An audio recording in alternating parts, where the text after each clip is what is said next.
Salut à tous, c'est Jonas et dans cette vidéo je vais vous présenter une configuration PC Gamer à 1400 €. Donc contrairement aux deux vidéos précédentes, je vais vous présenter trois boîtiers dans cette configuration et je vais vous montrer un benchmark, donc un test de ce PC pour voir ses performances. On va directement commencer avec le boîtier 1, c'est le NZXT H5 Flow en noir. C'est un très bon boîtier parce qu'il a un très bon airflow et surtout qu'il offre des bonnes options au niveau du cable management et en plus de tout ça je le trouve très beau. De même pour le boîtier 2, c'est le Lionly Lancool 2 en mèche, donc avec du RGB et en blanc. C'est aussi un très beau boîtier qui offre des bonnes options au niveau du cable management, c'est aussi pour ça que je l'ai mis ici. Et on finit avec le boîtier avec le Cooler Master Masterbox TD300.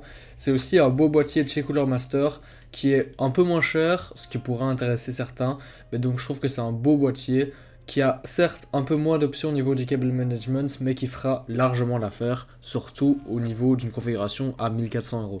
Au niveau de l'alimentation, je choisis une Sharkoon 650 watts 80 plus Gold à 82 €. C'est une alimentation semi-modulaire, donc c'est une très bonne alimentation, surtout à ce prix-là. Au niveau du processeur, je choisis un i5 13600KF, c'est un très bon processeur milieu de gamme, il a beaucoup de cœur, il en a 14 et il coûte seulement 320 € alors qu'il offre des très bonnes performances, presque similaires à l'i7 13700KF, ce qui pourrait étonner, mais donc c'est un très bon processeur moyen de gamme. Cet i5 on le mettra sur la Asus Prime H670 Plus D4, c'est une bonne carte mère de chez Asus à 170 €, elle offre du RGB, elle a pas mal de refroidisseurs et pas mal d'étages d'alimentation, 4 slots de RAM, pas mal de ports au niveau de son I/O et surtout elle offre la possibilité d'overclocker car contrairement à une carte mère B660 ou B760, on pourra overclocker le processeur. Et pour refroidir le processeur, je choisis le Deepcool AG620. C'est un très bon ventirad qui contient deux ventilateurs 120 mm RGB à 65 €. Je n'ai pas voulu acheter un water cooling parce que ça commençait à devenir un peu cher pour une configuration à 1400 €.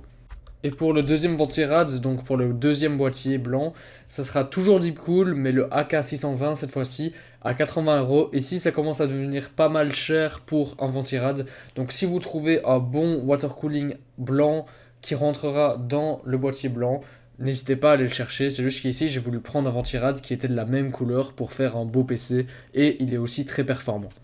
Comme carte graphique, j'ai choisi la RX 6700 XT. Il y a aussi la 6750 XT pour 20 ou 30 € de plus.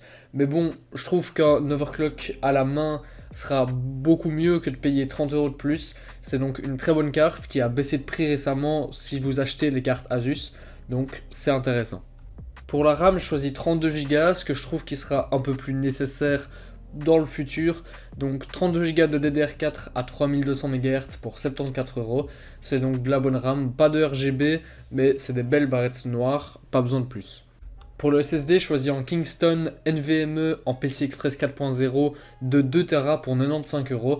Il a des très bonnes vitesses d'écriture et de lecture, et 2 Tera c'est largement assez pour du gaming. Et on finit sur les ventilateurs, c'est 3 ventilateurs Deepcool RGB 120 mm pour 45 €. Il y a les noirs pour le boîtier 1 et 3 et il y a les blancs pour le boîtier 2. Maintenant que je vous ai détaillé tous les composants de ce PC et que vous pouvez donc choisir les ventilateurs, le ventirad ainsi que le boîtier que vous voulez, on va aller voir un benchmark du processeur et de la carte graphique. Donc on va aller voir ça sur God of War et sur Cyberpunk, on va pas regarder toute la vidéo, mais je vous mets le lien dans la description. Je vous laisse donc regarder ça.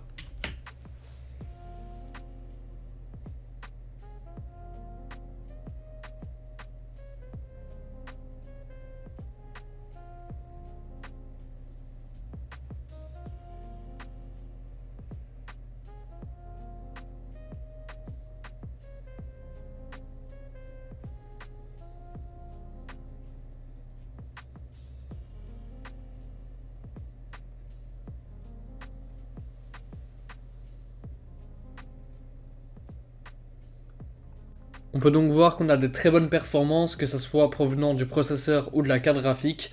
On voit aussi que les 12 Go de VRAM sont très utiles, que ce soit dans les nouveaux jeux ou même dans les jeux de plus ou moins 2020. Donc ça sera un bon PC qui durera dans le temps pour pas trop cher. Donc 1400 €, c'est moyen voire haut de gamme. Donc je trouve que c'est une configuration plutôt très intéressante. Moi je vous la recommande, n'hésitez pas à me dire ce que vous en pensez dans les commentaires. Aussi, n'hésitez pas à liker la vidéo et à vous abonner. C'était Jonas, ciao.